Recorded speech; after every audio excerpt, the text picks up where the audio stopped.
আসসালামু আলাইকুম প্রিয় দর্শক, ড্রিম কিচেন থেকে আমি মৌসুমী। আজকে তৈরি করে দেখাবো কাঁচা আমের ঝুরি আচার। একদম ঝাঁঝালো টক ঝাল মিষ্টি। এই আচারটি খুবই সহজভাবে আপনাদের সাথে রেসিপি শেয়ার করব। সারা বছর সংরক্ষণ পদ্ধতি সহ সাথে থাকছে অনেক টিপস অ্যান্ড ট্রিক্স। আশা করছি আপনাদের ভালো লাগবে। তো আচারের জন্য আমি এখানে 1.5 কেজি পরিমাণ কাঁচা আম নিয়েছি। খুব ভালোভাবে আমগুলোর সবুজ খোসাটাকে ছিঁড়ে নিয়েছি। আর এখানে আমি একটা গ্রেটার নিয়েছি। গ্রেটারের বড় দিক দিয়ে আমি গ্রেট করে নেব আমগুলো। অবশ্যই কিন্তু বড় দিক দিয়ে আমগুলো গ্রেট করে নিতে হবে, ছোটর দিক দিয়ে গ্রেট করা যাবে না। আমার সবগুলো আম গ্রেট করা হয়ে গিয়েছে। এর সাথে আমি নিয়ে নিচ্ছি 2 টেবিল চামচ পরিমাণ লবণ। লবণ দিয়ে আমটাকে খুব ভালোভাবে আমি হাতে মেখে নিব। লবণ দিয়ে আম মেখে নিলে এটা খুব সফট হয়ে আসে এবং এখান থেকে অনেক জুস বের হয়, যেটা আমের টকগুলো বের হয়ে যায়। তাতে আচার করলে আচার বেশি দিন সংরক্ষণ থাকে। তো আমার আমটা খুব ভালোভাবে মাখানো হয়ে গিয়েছে। এটাকে আমি রেস্টে দিব 15 মিনিট।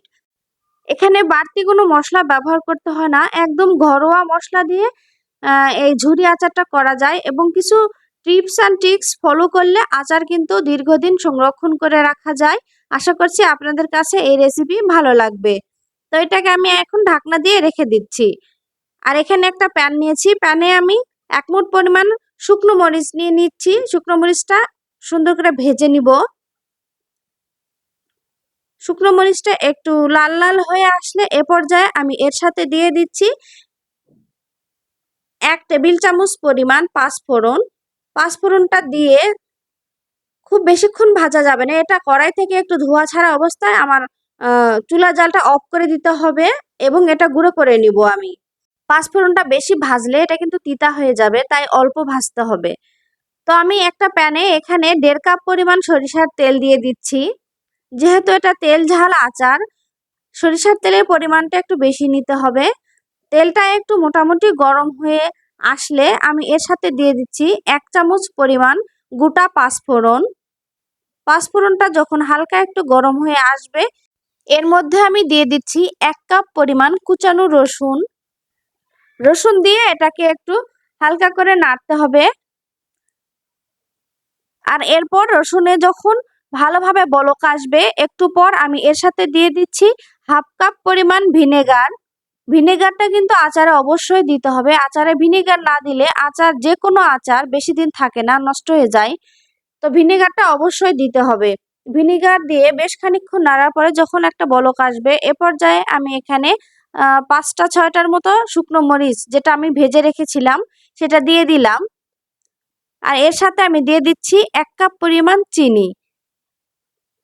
চিনির পরিমাণটা আপনারা বাড়িয়ে কমিয়ে নিতে পারেন। আর এর সাথে আমি দিয়ে দিয়েছি 1 চামচ পরিমাণ টেস্টিং সল্ট। টেস্টিং সল্টটা অবশ্যই দিতে হবে, কারণ আচারের যেহেতু টক ঝাল মিষ্টি হবে, এর সাথে লবণের ব্যালেন্সটা অবশ্যই থাকতে হবে। আর এবার আমি দিয়ে দিচ্ছি পাঁচফোড়ন আর শুকনো মরিচ, যেটা গুঁড়ো করে রেখেছিলাম, সেটা আমি এর সাথে সম্পূর্ণটাই দিয়ে দিলাম। দিয়ে এটাকে খুব ভালো করে একটু নেড়ে নিব। আর চিনি গলে যাওয়া পর্যন্ত এটাকে জাল করে তারপরে এটাকে আবার ঠান্ডা করে নিতে হবে। আর 15 মিনিট পরে আমার এই আমগুলো খুব নরম হয়ে গিয়েছে।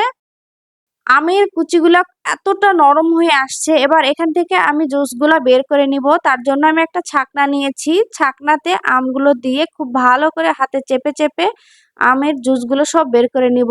খুব ভালো করে চিপতে হবে, না হলে কিন্তু আচারে তেলের সাথে এই টক জুসটার মিশ্রণে আচারটা নষ্ট হয়ে যাওয়ার সম্ভাবনা থাকবে। তো আমার আচারের তেলটা একদম পারফেক্ট ভাবে হয়ে গিয়েছে। এটা একটু হালকা কুসুম গরম আছে। এ পর্যায়ে আমি চিপে রাখা আমগুলো সব দিয়ে এটাকে খুব ভালো করে মিশিয়ে নিব। আম ভালোভাবে তেলের সাথে মেশানো হয়ে যাওয়ার পর এটা বয়ামে ভরতে হবে। আর কিন্তু কোনোভাবেই জাল করা যাবে না। আর সবগুলো আম দিয়ে এর সাথে আমি খুব ভালো করে একটু নেড়ে দিব। আর এটা কতটা লোভনীয় এবং এর কালারটা দেখুন কতটা সুন্দর হয়েছে। তো আশা করছি আমার এই রেসিপি আপনাদের অনেক ভালো লেগেছে। তো রেসিপি ভালো লাগলে ভিডিওটিতে লাইক, কমেন্ট, শেয়ার করে আমার ইউটিউব চ্যানেলটি সাবস্ক্রাইব করতে ভুলবেন না, পরবর্তী নতুন নতুন ভিডিওর নোটিফিকেশন পাওয়ার জন্য। তো এটাকে খুব ভালো করে নেড়ে নিলাম আমি। তেলের সাথে আম সম্পূর্ণ খুব ভালো করে মাখানো হয়ে গেলে এটা বয়ামে তুলতে হবে। এটা আমি কাচের বয়ামে উঠাবো। অবশ্যই আচার কাচের বয়ামেই রাখতে হয়।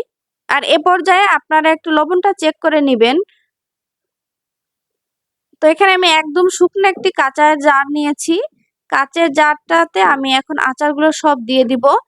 আর এটা খুব ভালো করে রোদে দিতে হবে। মাঝে মাঝেই একটু করে রোদে দিলে ঢাকনা খুলে খুব ভালো থাকবে। আজকের মতো বিদায় নিচ্ছি। সবাই ভালো থাকবেন। আল্লাহ হাফেজ।